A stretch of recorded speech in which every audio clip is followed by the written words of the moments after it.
This medisync ECG review will focus on case number 513 from ECG Wave-Maven. Copyright information is provided here. This ECG is obtained at rest from a 65-year-old woman. It shows which one of the following rhythms? The answer, ectopic atrial tachycardia with a 2:1 AV block. The ECG shows definite P waves, which at first glance may seem sinus at origin. However, more careful inspection reveals that there are actually two P waves, one partly hidden at the end of the QRS complexes.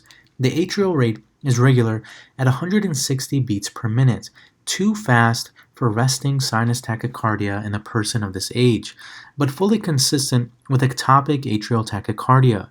The mean P wave vector is rightward in the frontal plane and directed toward the positive pole in lead V1, consistent with the left atrial origin. The arrhythmia occurred in the context of a history of atrial fibrillation with prior pulmonary vein isolation procedures using ablation technology. At the time of the repeat cardiac EP study, a macro reentrant type mechanism was observed and the left atrial tachycardia was successfully ablated. The rate is too slow for classic atrial flutter.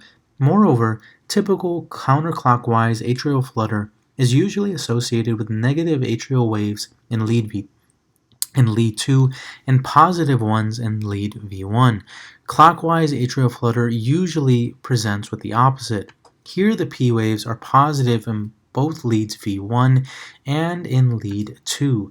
However, inferring the mechanism and exact locus of atrial tachyarrhythmias from the surface ECG lacks precision.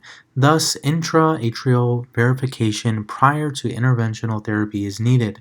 The ECG also shows borderline low voltage, nonspecific STT changes, and QS waves in leads V1 and in V2. The latter finding raises consideration of underlying anterior MI, but is not diagnostic.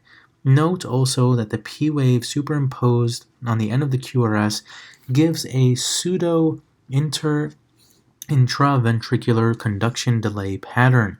Finally, atrial tachycardia may be sustained, as was the case here, or paroxysmal. Although atrial tachycardia with block may be caused by digitalis toxicity, most cases, including this one, are not.